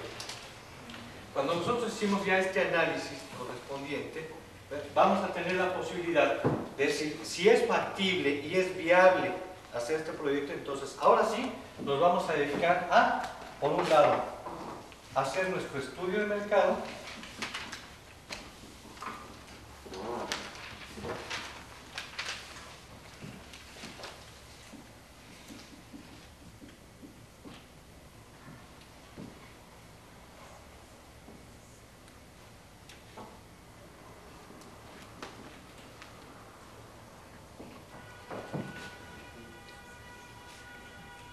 Ahora sí, como ya sabemos de que sí existe una buena orientación para la realización de este negocio de las 45 viviendas, entonces nos vamos a abocar a nuestro estudio de mercado ahora sí, en donde vamos a saber exactamente cuáles son, ¿verdad?, esas personas a quienes nos vamos a abocar para poder colocar estas 45 viviendas. Si sabemos que inicialmente van a andar sobre el rango de los 70 millones, ¿de cuánto les gusta esa casita de los 65 millones que 1,000 pesos metro cuadrado? Más aparte el terreno.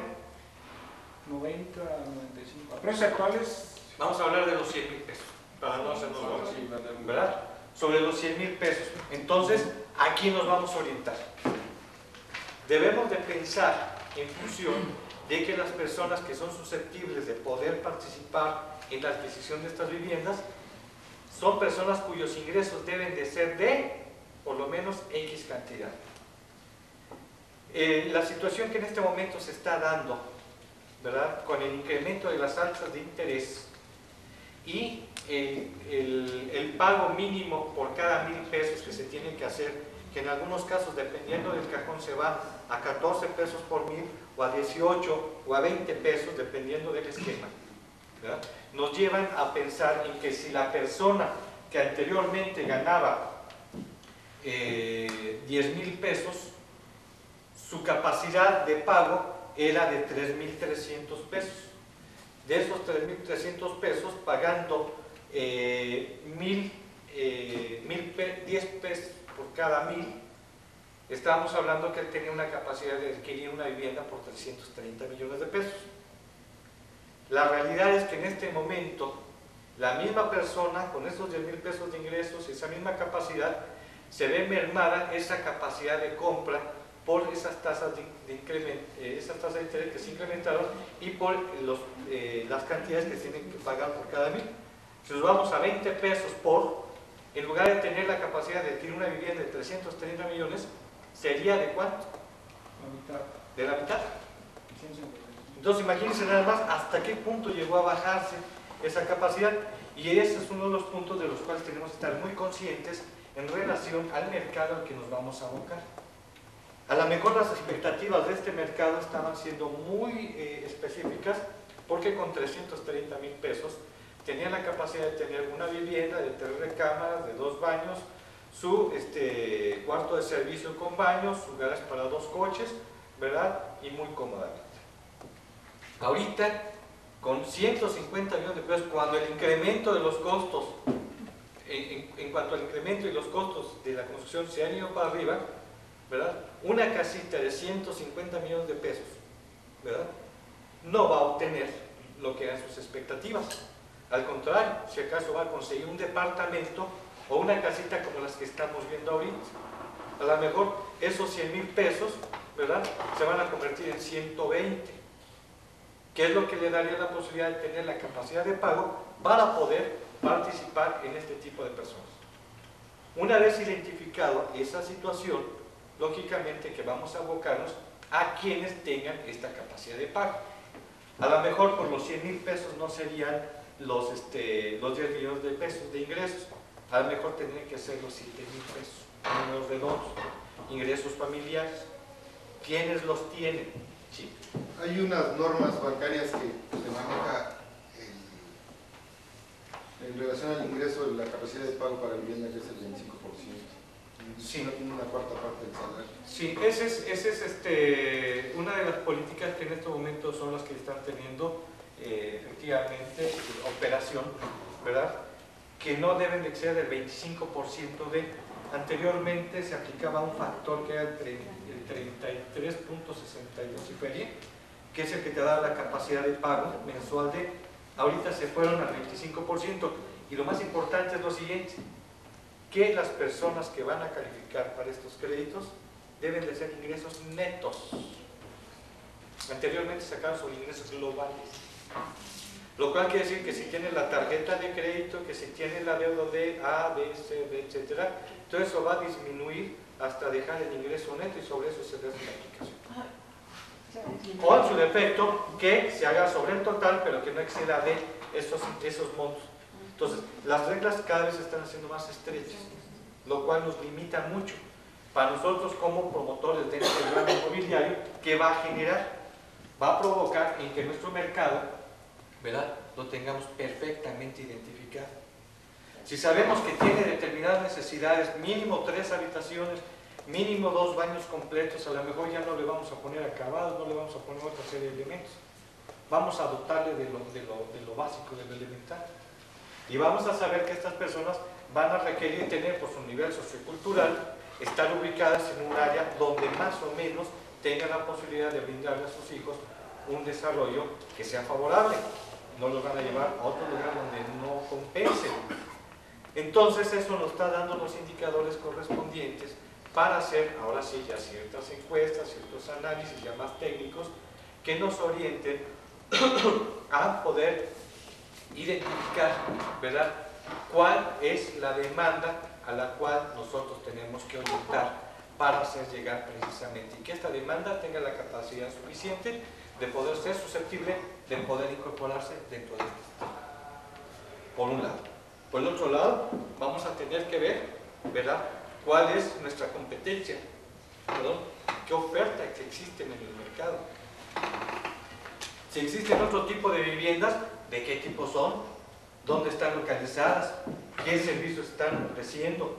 ¿Qué ventajas adicionales? ¿Qué tipos de apoyos?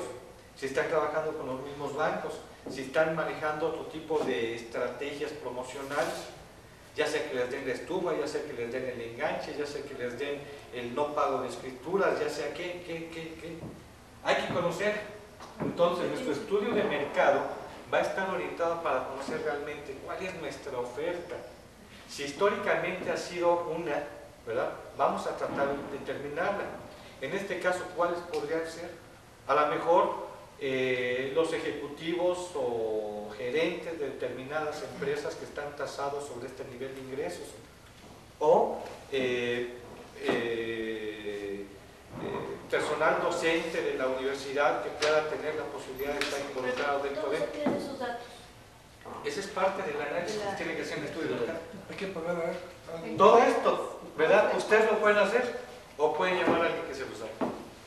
Que lógicamente que es ahí donde al momento de entrar en estos aspectos es donde decimos, bueno, ¿esto es necesario? Sí.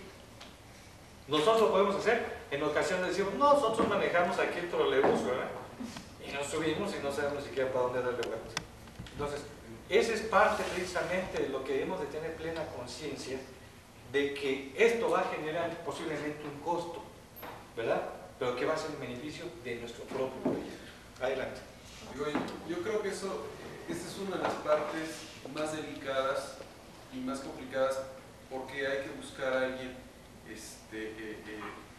que realmente sea honesto. Y me refiero, creo que es muy claro cómo esos estudios se pueden falsear con una facilidad fantástica, ¿no? Yo no sé, yo en mi experiencia, una vez tronamos un negocito, ¿no? Exactamente porque yo hice la evaluación del proyecto y es tan fácil implicar variables, subirlas un poquito, o sea, ser como muy optimista, ¿no? Entonces, con pequeños cambios, un proyecto que en papel debía de haber quedado como no factible, se convierte fácilmente en factible, ¿no? Entonces, yo no sé qué tanta gente profesional así que honestamente pueda entender. Los bancos son el mejor ejemplo de esto, ¿no? Si hubieran sido buenos banqueros no tendrían la cartera vencida que tienen hoy en día porque le hubieran dicho a mucha gente no. Lo que estábamos comentando al principio, ¿verdad? Exactamente, es parte de la misma realidad que estamos viviendo.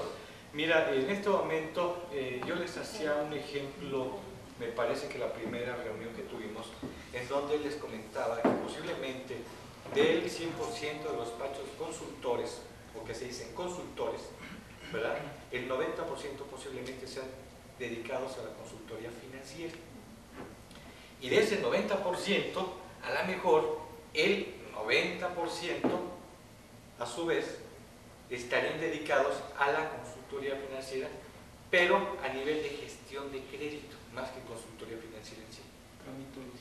Tramitología. Sí, incluso ese comentario hizo, ¿no? Que no deberían de llamarse gestores consultores, sino gestores. Tenemos nuestros directos, nuestros indirectos, sabemos exactamente cuánto es lo que nos va a costar nuestro proyecto, ¿verdad?, con santo y seña.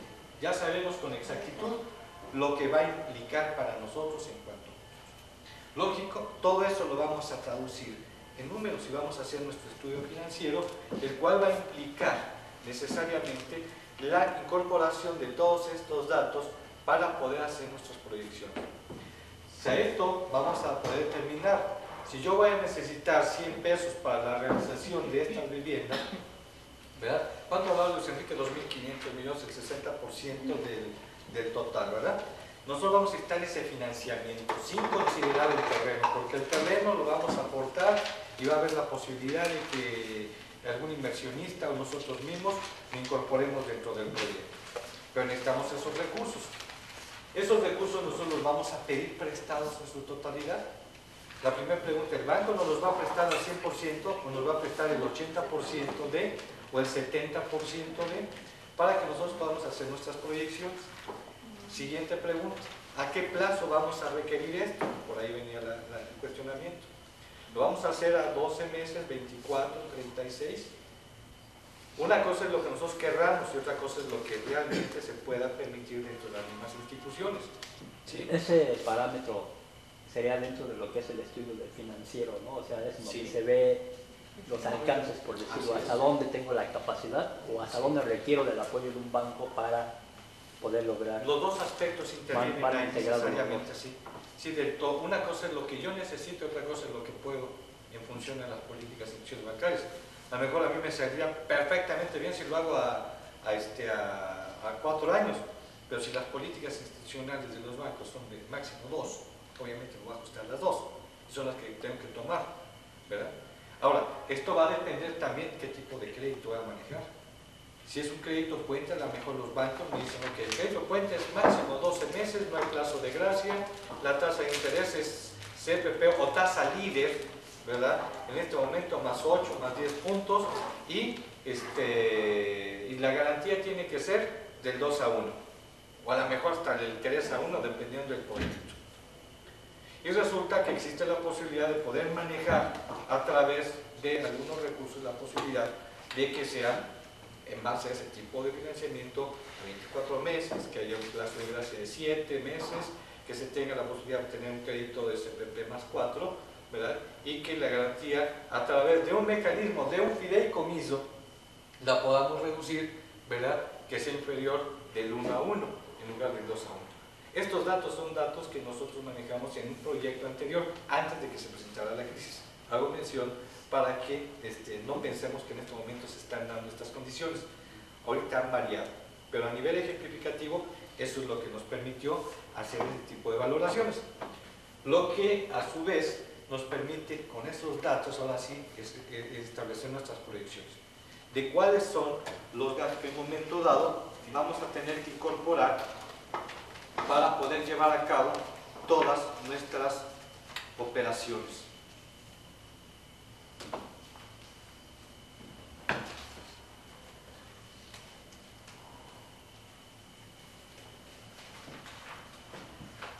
Lógicamente que vamos a tener que identificar todos aquellos elementos, ¿verdad?, que requieren tanto a nivel de inversión para la realización de los desarrollos. Hablábamos tanto de áreas, tanto a nivel de edificación o a nivel de urbanización, etcétera, etcétera. Todos los elementos van a tener que estar perfectamente determinados para poder llevarlo a cabo. En caso dado de que se realizaran algunas inversiones en donde se requiera considerar los gastos de operación, ¿verdad?, es importante también considerarlos para que formen parte del mismo esquema y que se consideren dentro de los gastos totales que se van a manejar dentro de este proyecto. ¿Incluye administración en esos gastos? Sí, operación y administración, ¿ya? Todo definitivamente. Aquí obviamente dentro de nuestro proyecto, ¿qué es lo que vamos a abarcar? Vamos a tener que incorporar posiblemente equipamiento especial, ¿verdad? En algunos de los casos, a lo mejor la pose de tratamiento, bombeos, algún tipo de transformador especial, no sé, algo que en un momento dado requiera considerarse dentro del mismo proyecto. Digamos que podrían ser circunstancias un poquito ajenas al proyecto inicial o al anteproyecto, cosas que brindan por ahí de repente o que de momento no se contempló cuando se inició el proyecto. No, básicamente sí están identificadas, aquí ya es tu proyecto ejecutivo, porque aquí ya lo llevas al detalle. O sea, aquí ya llevas exactamente, ya sabes perfectamente cuál es la capacidad del transformador que vas a tener que incorporar, cuántos kV son los que vas a tener que utilizar en relación directa al número de viviendas y cada vivienda en relación directa al número de contactos y al número de no sé cuántas cosas. Yo no soy arquitecto, ¿verdad? Pero son cosas que se va involucrando uno dentro de este concepto. Lo comento porque, por ejemplo, por ahí comentaba Gabriela, por ejemplo, el imprevisto. Hasta qué bueno que puso el ejemplo de la electrificación. muchas veces uno contempla de acuerdo a la situación física del lugar, pero de repente, no sé, la comisión puede decir, ¿sabes qué requieres? Vas a requerir 2 transformadores o vas a requerir X situación, que en un momento dado no estaba contemplado, aunque ya había un proyecto de electrificación o un proyecto de alumbrado, ¿sí? Pero de acuerdo, digamos, a la institución que atiende esa situación, saca otro parámetro que sería un imprevisto dentro ya del proyecto ejecutivo, que se da muchas veces. Sí. Ahí es donde incluye precisamente todos esos conceptos que en un momento dado no estuvieron establecidos, ¿verdad? Para que puedan entrar precisamente dentro de los imprevistos. Precisamente esa partida es específicamente para, ¿verdad? Si ya dentro de nuestra misma evaluación nos da otros parámetros, entonces veríamos la forma en la cual hacemos determinados ajustes, ¿no? Bien, dentro de esto, lógicamente que vamos a incorporar todos nuestros costos operativos, como mencionábamos, que van a significar que son necesarios para poder llevar a cabo todo este proyecto en su totalidad, lo cual nos va a dar la posibilidad de poder garantizar que vamos a contar con todos los recursos necesarios para poder sacar todo nuestro proyecto adelante. Por el otro lado, vamos a tener que contemplar todos aquellos ingresos que en un momento dado vamos a obtener o pretendemos nosotros obtener por concepto de la venta de todos estos inmuebles.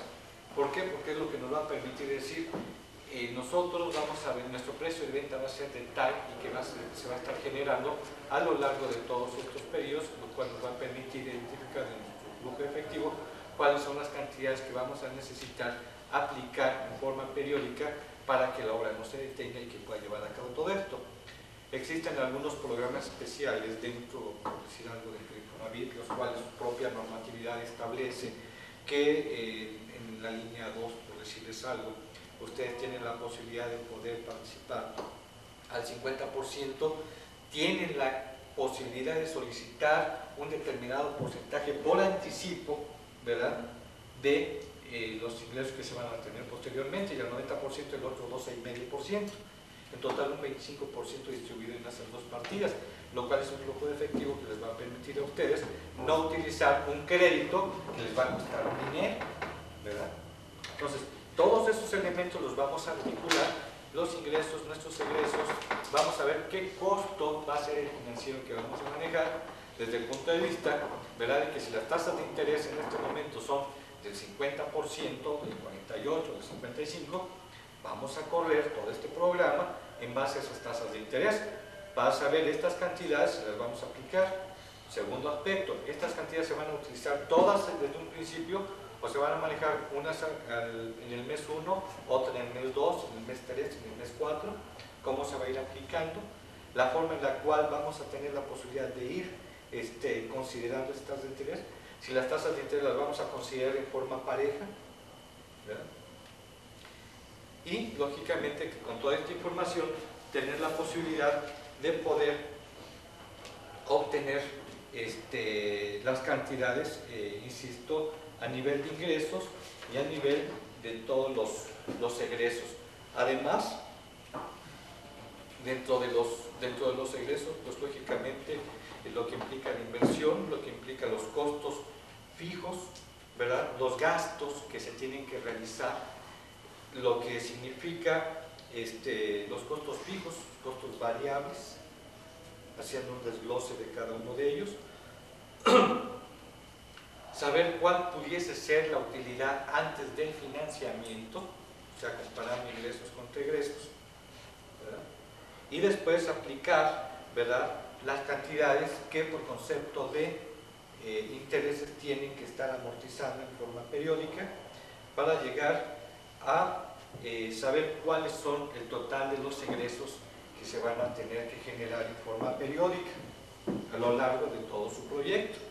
Y dentro de esto todavía podemos ir a más detalle pensando en función de lo que pudiese significar para los efectos de evaluación considerar inclusive el pago de los impuestos correspondientes que deben de estar involucrados en este aspecto. En ocasiones, para dejar las cifras bonitas y presentarlas a las instituciones, en ocasiones hacemos ese tipo de decisiones. Inclusive la evaluación económica y financiera, a través de la TIR, ¿verdad?, nos induce a hacerlo sin costos financieros, ¿verdad?, y sin pago de utilidad, y sin pago de impuestos, lo cual nos resulta atractiva. Se aplican estos dos conceptos, ¡pum!, se nos desploma todo el proyecto. Pues sí, lo que pagas impuestos. Así es. Pero pues ya saben que nos gusta engañarnos a nosotros mismos en muchas veces, ¿verdad? No nada más el negocio.